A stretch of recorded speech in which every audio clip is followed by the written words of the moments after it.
Kung kayo ay bago sa ating channel, huwag kalimutan mag-share, mag-like, and subscribe. And don't forget to click the notification bell para updated kayo every time na magkakaroon tayo ng activity dito po sa ating Munting Tinig channel. Ang pag-usapan natin, una po sa ating segment ay ang tungkol po kay Pulong Duterte. Pag narinig ninyo ang pangalang Pulong Duterte, ano ang pumapasok sa inyong mga kaisipan? Since wala tayo sa loob ng classroom, pero tatanungin ko kayo, pag narinig ninyo ang pangalang Pulong Duterte, ano po ang nasa isipan po ninyo? Negative or positive? Kasi ako pag narinig ko yung Pulong Duterte, ang pumapasok sa utak ko, maingay, mayabang, tsaka wala lawlaw na pagka-congressman.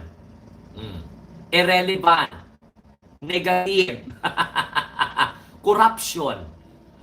Concept mapping tayo ha. Kasi sa loob ng classroom, kapag ang teacher, sabi ng teacher, when you heard the word or the name Paulo Duterte or Pulong Duterte, what comes into your mind? Sabi ng iba, corruption, mayabang, tai, walang alam, boy iyot o iyot man, manyakis. Yun yung mga adjective. Meron pa ba? Demonyo, agoy. Mayroon pa ba? Aside from that, ano pa ang mga tamad? Yan ang pumapasok. Walang alam. Ano pa sa mga latecomers? Kapag narinig ninyo ang pangalang Pulong Duterte, ano ang pumapasok sa inyo? Kaisipan. How did you describe Pulong Duterte? Sabi ng iba, Satanas. Ngayon, tanungin ko naman kayo, may karapatan ba? Sabi nga ng iba, bobo. 51 billion. Di ba? Yun ang mga adjectives, yun ang madaling mailarawan pag tikalon kapag marinig ang pangalang Pulong Duterte. Sa tingin ba ninyo, mga kamunting tinig, may karapatan si Pulong na maghamon ng debate sa ating mahal na Pangulong Bongbong Marcos? Kasi pag nakikita natin, parang feeling magaling. Sabi nga ng ni Trillanes, duwag. Isa pa sa mga i-associate kay Pulong Duterte, drug lord. Yun yung mga maaaring ilarawan mo kapag narinig mo ang pangalang Pulong. So sa punto na ito, hinahamon po ni Pulong Duterte ang Pangulong Bongbong Marcos na makipagdebate dahil wala naman daw natapos si Pangulong Bongbong Marcos. Diba? So yun ang sinabi ni Pulong Duterte. Wala daw po natapos si Pangulong Bongbong Marcos. Kaya kung makapahamon ng debate, ganun-ganun na lang kadali. Ano naman ang pagdidebatihan? Tinawag niyang bobo ang Pangulo. So, ibig sabihin, si Pulong Duterte ay matalino pala. So, ibig sabihin, si Pulong Duterte nakatapos. Kasi sabi niya, hindi daw nakatapos si Pangulong Bongbong Marcos. Tapos bobo daw ang ating mahal na Pangulo. So, si Pulong Duterte, anong katalinuhan ang kaya niya pong ipamalas sa taong bayan? Mapakinabangan ba ng taong bayan ang katalinuhan ni Pulong? Kasi kung makapagsalita laban kay Pangulong Bongbong Marcos, siguradong-sigurado siya. Pero sa punto na ito, matalino nga siya, pero may nagawa ba siyang mga batas na kapakinabangan ng sambayanang Pilipino? Si Pulong Duterte ba ay kapakipakinabang sa taong bayan? So hindi, di ba? Kasi ganito po yung nakamunting tinig. Kung magaling ito, may karapatan kang magdebate sa Pangulong Bongbong Marcos. Si Sara nga, hindi nga, Diyos ko, Santissima Trinidad. Yung tawag, di ba? Yung mga pinagsasabi kasi ni Pulong Duterte, walang laman. Tapos, kung ang mga Duterte Dihat supporters makasamba sa mga Duterte, katulad ni Pulong, di ba? For me isa po siya sa walang kwenta na mambabatas ng mababang kapulungan. Kaya kung dati, mabuti si PBBM hindi pinapatulan ang mga abnormal mag-isip. Correct? Nandun lang naman si Pulong Tanyag sa lugar nila. Pero may mga congressman talaga na hindi sikat pero performing. Correct? Mm. Kung tinatanong niya ang educational attainment ng ating mahal na Pangulong Bongbong Marcos, ano bang natapos niya? Yung ano bang degree niya? Yung degree niya, yung tinapusan niya ba? Napakinabangan ba ng taong bayan yon? O napakinabangan lang ng mangmang din na katulad niya? Na mayabang din na katulad niya? Kasi kung titingnan natin, ginahamon nila ang Pangulong Bongbong Marcos kasi alam naman nila na hindi sila papatulan. Kasi kung alam nila na si PBBM ay nagpapatol, ang mga bahag nila nito ay hindi din uubra. Ang mga tarugo nila, hindi din ito tatayo. Kaya lang, itong mga makaduterte na ito, lalong-lalo na itong si Pulong, kung makapaghamon, alam mo siguradong papatulan naman ni PBBM. Kailan ba naman pumatol si PBBM sa alinganga? Wala, di ba?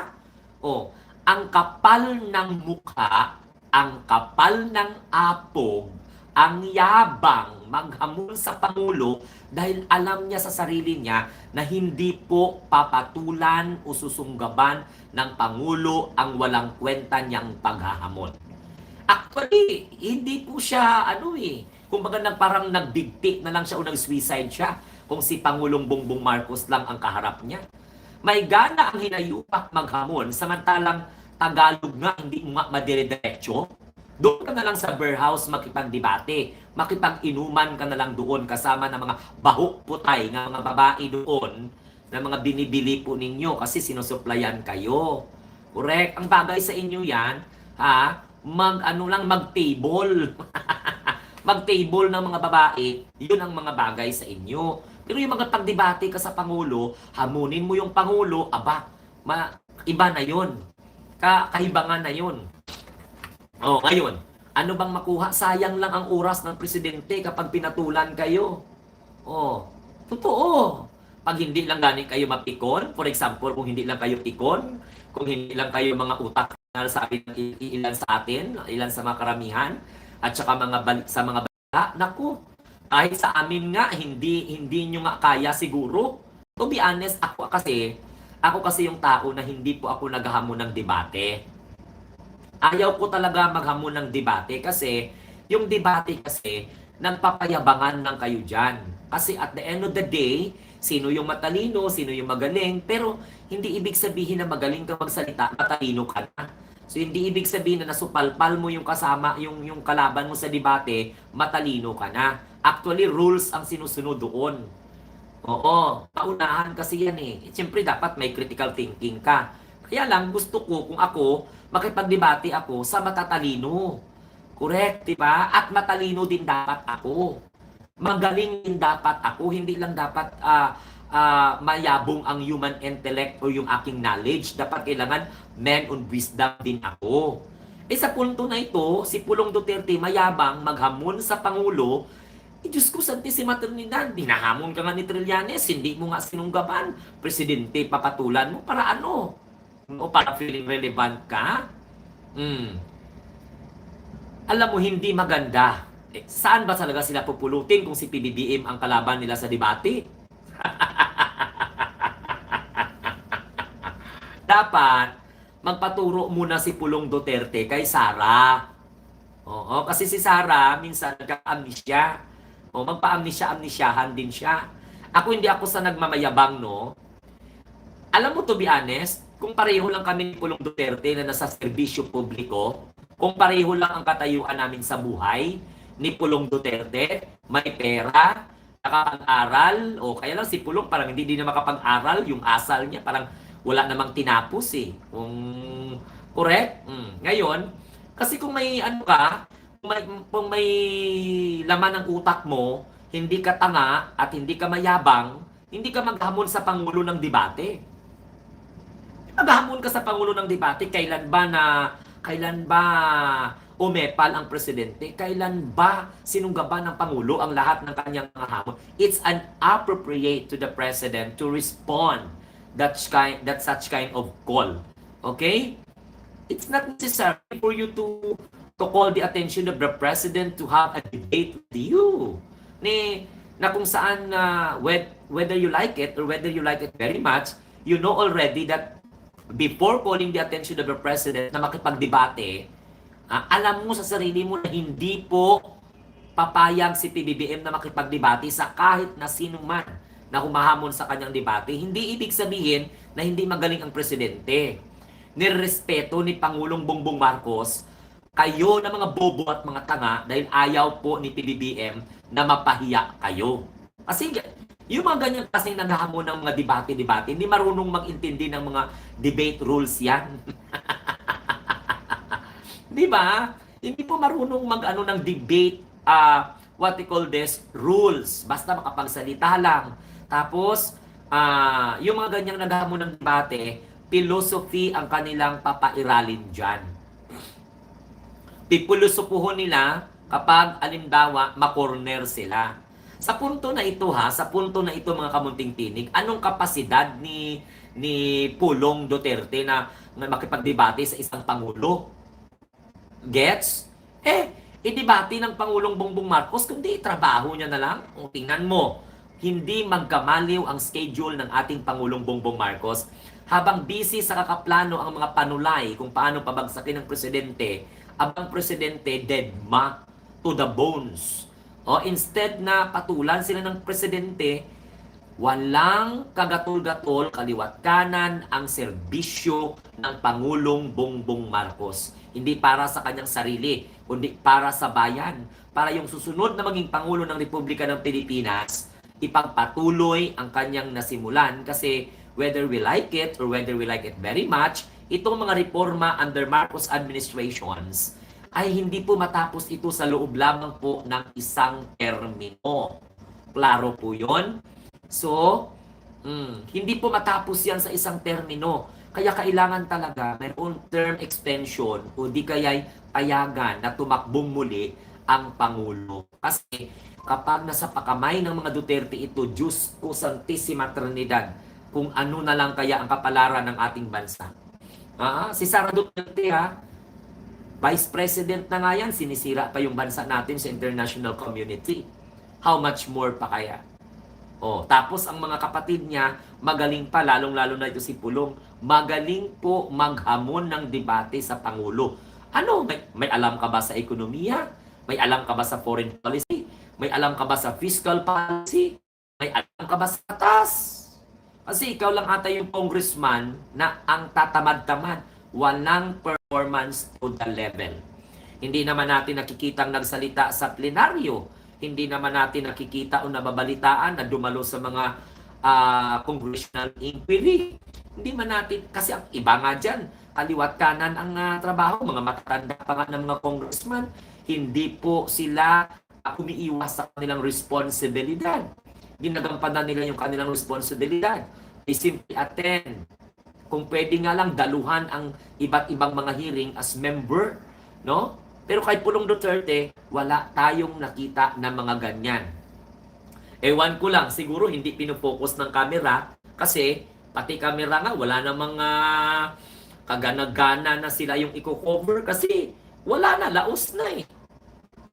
Correct? Hindi katulad noon, aminado tayo, na pag marinig ang mga Duterte, palakpakan tayo, hiyawan tayo, nagagalingan na tayo. Pero nung simula nang naglabas ang kanilang political color, doon na napagtanto ng mga tao na wala pong pagtunguhan ang pagsuporta sa mga Duterte. Kasi mahilig sila magmaliit, mahilig sila mambudol, mahilig sila manira.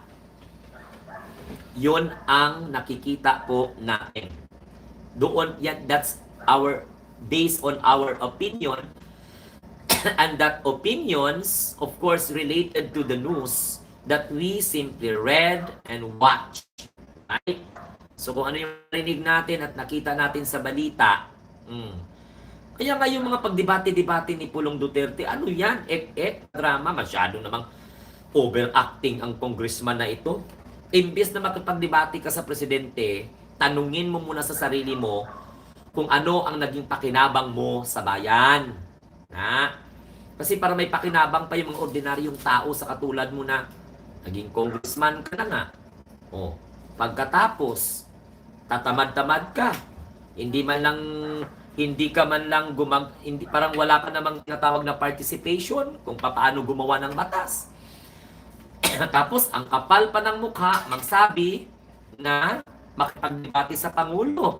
Tapos ang kapal din ng mukha na magpadimyor-dimyor dahil sa mga kinakaharap na intriga, accusation ng korupsyon laban sa Kongreso. Aba, si Pulong Duterte nagpahayag, wag daw siyang tawaging congressman. Oo, mabuti pulong daw po. Oo, hindi pulong yan, kundi gonggong yan pagdating ng panahon. So yan mga kamunting tinig, no? Anong purpose mo? Manghagit sa presidente, sa bagay, katungod mo mana, karapatan mo yan. Pero, it's improper. Oh?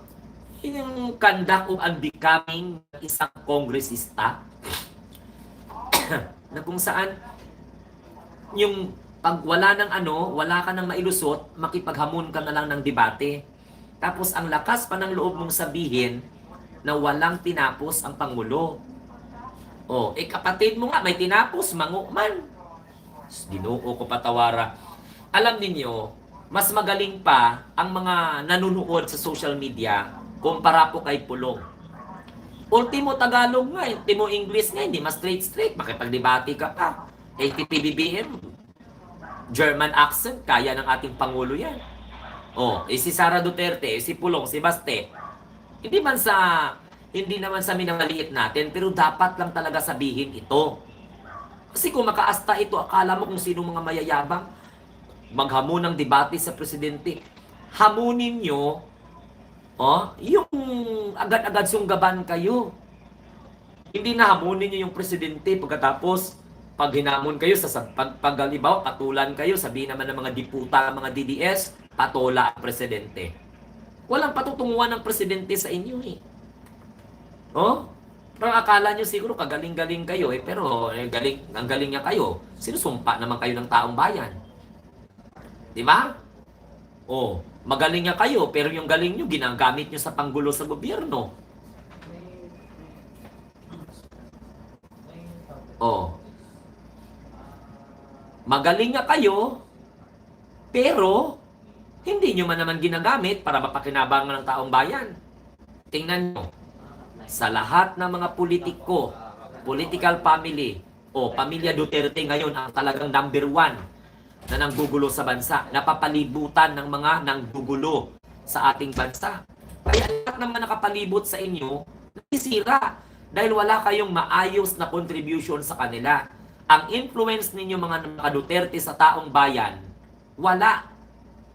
Kaya pag halimbawa na wala kayo sa politika, hindi kayo maaalala ng taong bayan.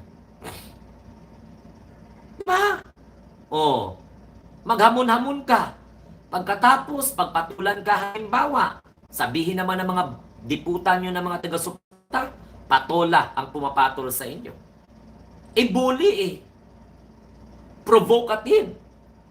They provoke President Bongbong Marcos to respond those unnecessary remarks against the President. Kung matino ka na kongresista, hindi ka magsabi na walang tinapos yan. So, ibig sabihin, you misunderstand o yung, kumbaga, tawag nito, minamaliit ninyo ang mga hindi nakapagtapos. At saka hindi po issue yung kung ano yung natapos at hindi natapos ng presidente. Matapobre lang ang mga nagaganyan-ganyan. Kay PBBM, wala kayong narinig kay PBBM na minamaliit ni PBBM ang isa sa inyo. Oo. Kahit si Sara Duterte nga, kahit alinga nga yan, never nagsalita ng masama ang presidente. Never hinamon ni Pangulong Bongbong Marcos na makipagdebate. Kung tutuusin naman talaga, hindi naman dapat mag-away ang Vice President at ang Presidente. Si PBBM tahimik na nagtatrabaho. Inaatake nyo. Kung hindi nakulong yung tatay nyo. Lahat kayo nagsalita laban kay Pangulong Bongbong Marcos. Dinamay nyo pa yung pamilya, dinamay nyo pa yung mga anak, dinamay nyo pa yung mga asawa. Yung asawa ng Pangulo, dinamay nyo pa. So anong kinalaman? Si PBBM, siniraan ba kayo? Hinamon ba kayo lahat na patunayan nyo ang accusation laban sa kanya? Wala. Siyempre kami ang naghahamon sa inyo. Patunayan nyo lahat ng mga ibinibintang ninyo sa presidente. Hindi na kapag hindi ang presidente tatalima sa mga hamon nyo, ipakalat ng mga Duterte at supporters ng mga sumusuporta sa inyo ng abnormal, duwag ang presidente, o umiiwas ang presidente.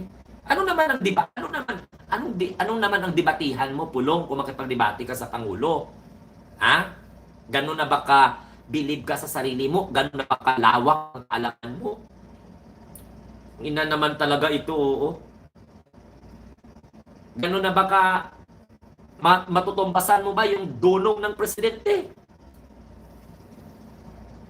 Subukan mong tumakbo ng pagkasenador. Akala nga namin tatakbo kang senador ng 2025 elections. Oh, yun naman pala, hindi naman. Pero pinakalat ng mga barumbado mo ng mga taga-suporta, tatakbo kayo sa Senado. Oh, yung tatay mo tatakbo, si Basti tatakbo, si Pulong tatakbo. Oh, only to find out walang Duterteng tumakbo sa pagkasenador. Dahil takot kayo matalo. So ang tanong ko sa ating mga nanonood, sa ating mga kababayan, ano ang mapapala ng presidente kung halimbawa patulan niya si Pulong? Wala. Walang mapapala. Kasi ganito po yun. Kung matino ka na pagka-congressman, ang pagtuunan mo ng pansin, kung talagang corrupt or whatsoever ang tingin ninyo sa presidente, mag-produce kayo ng mga ebidensya. Correct, tama. May narinig ako dito, may nabasa ako na hindi ka po ka-level ng presidente. Pungit ka lang kay Pangulong Bongbong Marcos. Ang kaalaman ni PBBM, hindi niya po yan ipinagmamayabang. Bagkos, voluntaryo niyang sinurrender para sa pamamagitan ng pagserbisyo publiko. Ito lang yung alam ko na Pangulo na hindi po mayabang. Hindi po nang aaway. Hindi po nagmumura, hindi po pumapatol, tuloy-tuloy lang po sa pagganap ng kanyang mandato. Sa kabila ng pag-alipusta ninyo sa pamilya Marcos, maliban sa tralalang Aimee, si Aimee nga sumuporta sa tatay mo, sinusuportahan mo ka ng kapatid mo, ginabastos nyo pa. Tama. Kasi ganito po ang mga ugali. Tapos, kapag halimbawa, nakita na nila sa social media na parang marami ang sumusuporta kay Pangulong Bongbong Marcos, magpabiktim ang mga animal nila. Yung mga lumang tugtugin, yung mga diskarte ng mga politiko na boto lang ang hinihintay. Boto lang. Malayo pa, no? Pulong Duterte, hindi mo kaya ang Pangulong Bongbong Marcos. At kailanman, hindi po naging issue kay Pangulong Bongbong Marcos ang katarantaduhan ninyo. Hinahayaan niya kayo ng Pangulo dyan magrebelde. Hinahayaan niya kayo dyan na magrally-rally kahit wala kayo sa entablado. Alam ng taong bayan na nagmamahal sa Pangulo, sumusuporta sa gobyerno, sa likod kayo nakatawa. Kasi kung may concern kayo sa sambayan ng Pilipino, kayo mismo magsabing, wag na po tayong mag-rally-rally dahil ang rally na po yan ay nakakasira po sa ating ekonomiya. Wag na tayo dito magpayabangan kung sino po ang magaling sa amin, kung ako ba o ang Pangulo. Problema, lumabas ang ano ninyo, kademonyuhan ninyo, maghamon kayo ng debate. Pag halimbawa ngayon, makomentaryuhan kayo, sabihin ninyo, biktima kayo. Feeling victim kayo. You are not worthy. No? Para bigyan kayo ng halaga ng presidente sa ganyang klaseng walang kwentang bagay. Yung debate na yan. At the end of the day, makita ng media, dinamay mo pa si PBBM. No? Kung gusto mo magpatawa sa tao, dapat ikaw lang, maghanap ka ng kadebate mo. Hindi na Pangulo ang hamunin mo. Tsaka yung mga naghahamon, duwag. Yung naghahamon, parang katulad lang ng isang lata ng sardinas na maingay kapag walang laman. Correct? So yan. Yung mga dapat kasi ang pagtuunan mo ng pansin, Pulong, paano mo tulungan ng gobyerno mapanagot ang dapat managot. Ang problema kasi, inuuna ninyo ang galit ninyo sa presidente. Inaani ninyo yung personal vendetta nyo. Tingnan mo sa kasaysayan ng Republika ng Pilipinas, pamilya Marcos lang po, maliban kay Aimee, ang hindi nagtatanim ng sama ng loob at ng galit. Kahit niya hindi ka aliado ng Pangulo sa politika, ina-appoint niya para bigyan ng pagkakataon na magtrabaho. Parang representante ba? Ng oposisyon. Kahit nga anong political party, i-appoint ka ng Pangulo dyan. Pag in-appoint ka ng Pangulo dyan, ibig sabihin may tiwala ang presidente sa'yo. Pero kapag hindi mo gampanan ang responsibilidad, ang mangyari, tanggal ka. So ikaw, Pulong Duterte, imbis na ilaan mo ang energy mo sa kakasira sa Pangulo, sa galit mo sa presidente, na kapatid mo naman po ang dahilan, magtrabaho ka ng maayos. Huwag kang magbalak na maglabas ng bansa sa 17 bansa, nung nahimasmasan ka na, inurong mo. Di ba? Nung nahimasmasan ka na, inurong mo. Dahil maraming Pilipino nakapuna na wala man pala kayong mga pera, tapos anong purpose? Magta-travel ka sa loob ng 2 buwan sa 17 bansa? Grabe naman. Impossible dream na naman ng mga ganyang klase. Tapos ang kapal ng mukha ninyo magsabi na mahirap lang, ganito ganyan, ang mga Duterte. Dapat kayo, ganito sapat sa kay Pulong Duterte, imbis na maglaan ng energy para hagitin ng Pangulo, para yayain ng Pangulo na makipagdebate, gawin mo ang responsibilidad mo bilang mambabatas ng bansa. Ngayon, kung ayaw mo magpatawag ng congressman, lumayas ka sa Kongreso para tanggalin, ako nga kahit na nababastusan ako sa iyo at nawawalang hiyaan ako sa iyo, Congressman Pulong Duterte pa rin ang address ko. Kasi alam mo kung bakit? Congressman kayo. Simply, I respect the office, not the one who is in the office. Pwede kong sabihin yun. Kailangan natin, di ba? Kasi doon tayo nakilala ng mga Pilipino sa pagiging magalang, sa pagiging marespeto, no? Hindi na during that time na uto tayo na Rodrigo na diputa, presidente na magpapatawag ang gago ng mayor. Edi sana mayor na lang po yung ano mo. Di ba? Mayor na lang yung tinakbuhan mo. Hindi ka na lang nagtakbong presidente. Kasi alam mo kung bakit. Nung inalal ka ng presidente, daw gago kami na, okay, sige, ang tawag natin, Mayor Duterte. Di puta, ginawa tayong bobo. Parang lahat tayo na-hypnotize. Tingnan nyo, simula nang si Rodrigo Duterte ang naging Pangulo ng Pilipinas, minalas na ang bansa. Nung umupo si Rodrigo Roa Duterte, perting daghan ng malasa ang naranasan ng Pilipinas. Ako hindi ko naman rin niridicule ang taga Davao. Pero tingnan mo, halos hindi na po tinatantanan ng lindol ang Davao. Siyempre, kasama tamay po ang mga karating probinsya, ang Sultan Kudarat, South Cotabato, North Cotabato, pero ang talagang sentro ng mga paglindol, paggulo, tanang lupa, galing sa Davao. Correct. Galing sa Davao.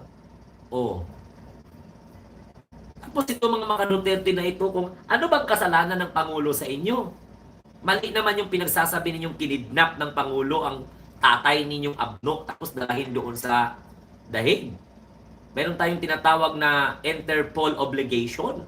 We are a member of that police, Interpol or International Police. Pagkatapos ngayon, galit kayo. Dapat kung matino ka, hindi ka maghamon dyan. Nakakahiya. Kung ako ang taga Davao, ikahiya talaga kita. Kung ako yung taga Davao First District, parang hindi ko ang na naging congressman ka. Kasi alam mo kung bakit? You cannot control your emotions. Nagiging barumbado ang dating. Kaya nga sabi ng ating mga kababayan, napakakapal ng mukha mo na maghamon ka ng debate sa presidente na unang-una, alam mo naman sa sarili mo, na hindi po pumapatol ang Pangulo sa kahit na anumang kagaguhan o katangahan. Oh, correct. Di ba palagi kong sinasabi, ang lakas manghamon dahil alam po niya na hindi siya papatulan. Kung ayos ka, sagutin mo yung 51 billion na insertion sa pangalan mo. Paano na from Department of Public Works and Highway, ginawang congressional funds at dinala po sa distrito mo. Oh. Kaya lumalabas yung mga accusations laban sa iyo kasi unang-una sa inyo, minamaliit niyo yung gobyerno na ito. Minamaliit ninyo ang Pangulong Bongbong Marcos. Hindi nyo kaya ang ginagampanan ng Pangulo, lalong-lalo na ngayon. Wala kayong tinatawag na visionary leadership skills. You don't know how to think the future of the next generation of this country. Ang importante sa inyo, proud kayo magbinirdugo. Proud kayo manghamon. Okay lang sana kung mga kurso pa mismatch. So, hindi ka papatulan out of respect kasi ayaw kang mapahiya. Kasi alam naman ng Pangulo mga karakas nyo. Kahit mag-combine pa kayo, Pulong, Sara, Baste, Duterte, o sino-sino pa dyan, Kitty, wala kayo sa kalingkingan ng Pangulo. Kaya wala kayong karapatan maghamon na magdebate-debate kay alam ninyo sa mga sarili ninyo na hindi kayo papatulan. Pero kung si Senator Trillanes, kakasuhan, di naman sisipot, galit na galit. Kung anong sabi ni Senator Trillanes, hubarin mo. Papatunayan nyo sa amin na wala kang tato. Diyan pa lang gani, kurog na itlog mo. Ang problema, alam mo, sa totoo lang, kaya kayo nagkakaganyan mga DDS, lalong-lalo na po yung mga Duterte, katulad ni Pulong, katulad ni Sara, Baste, Digong, mainitin yung mga ulo nyo kasi unang-una, hindi nyo pasapsychologize na tinitestingan kayo ng taong bayan. Pero dapat yung tandaan na kahit anumang mangyari, madagdagan lang ang taga-suporta ng Pangulo bilang loyalista at mga taga-suporta ng gobyerno bilang totoong mga mamamayan na may malasakit. Oo. Pero kayo na mga Duterte hanggang sa pagbabanta lang kayo. Kasi namanan nyo yan sa inyong Vice President. Namanan nyo na sa inyong Tatay Dugong. Kaya ang lakas-lakas ng loob ninyo maghamon dahil alam nyo sa sarili nyo na hindi kayo papatulan ng Pangulong Bongbong Marcos. So yan lamang po mga kamunting tinig, ang laman po ng ating diskusyon sa unang yugto ng ating live streaming.